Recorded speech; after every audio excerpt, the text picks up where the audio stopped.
Hello everyone, welcome back to Maria's Baking Show, where I answer your questions about my coming of age film, Echoes of Influence, while baking at the same time. Here I have all the ingredients that I will be using today in order to make my Dubai chocolate bar.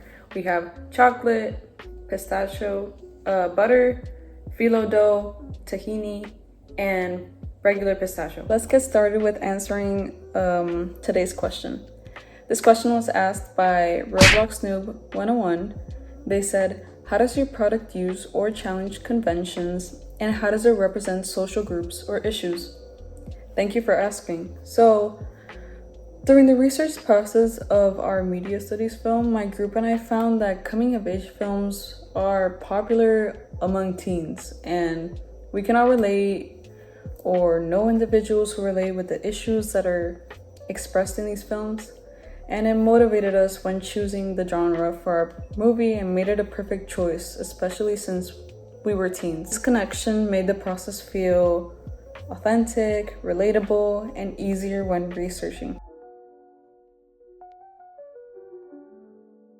Our film wasn't a romance film, but it was heavily inspired by the movie After, which is a movie where the protagonist, called Tessa, who is a good girl, goody two-shoes, like our main character, and a dedicated student who starts her first semester at her new college. She meets Hardin, a bad boy, rebellious, mysterious, and a bad influence on her. She finds herself really torn between being herself, innocent, like how she's always been, or living into a more reckless future and just a bad future for herself. We also really liked how in the movie you can tell who's good and bad because of the colors that they wear.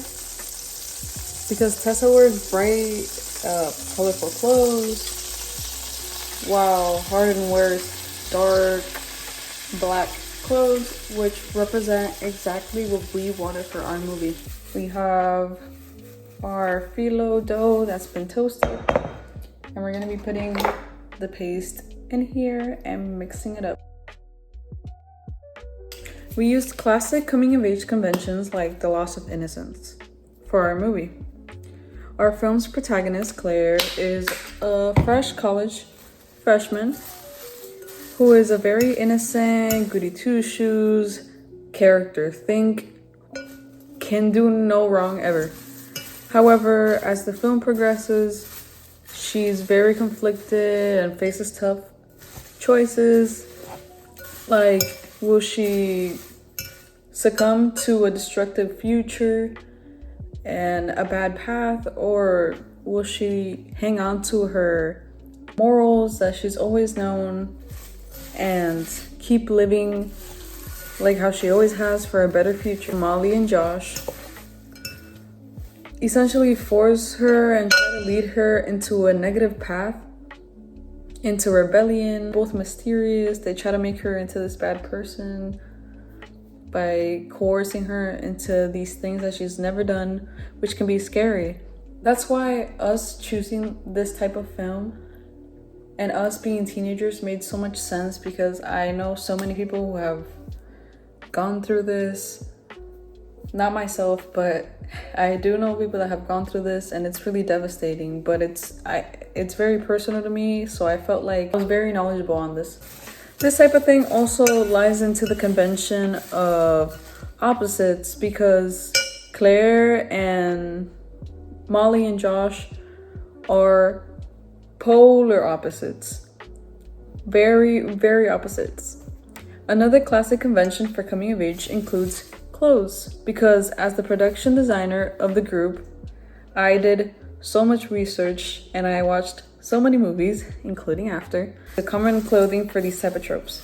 Claire wears comfortable, light colored clothes. The meaning behind this is joy, positivity, comfort, and I really wanted like a really big contrast, so I made Molly and Josh stick out by having them wear dark colors like black that represent and have the meaning of danger, negativity, mystery. Makeup and hair also played a big part because Claire has a subtle little bow and she's like nice, and then Molly has like black mascara, like her hair is dark jet black, so you can really see the visual differences in them. Not just clothes, but props as well, because Molly and Josh can be seen holding cigarettes and lighters, smoking, which are obviously bad. And Claire has her laptop, doing work, homework, she wears glasses. You know, there's a big difference. You can tell who's good, who's bad. I just wanted to conclude this by saying that all of us as a group did very well in portraying the different characters, Claire and Josh, and challenging the different conventions of a stereotypical coming of age timepiece with the good girl meets bad influence.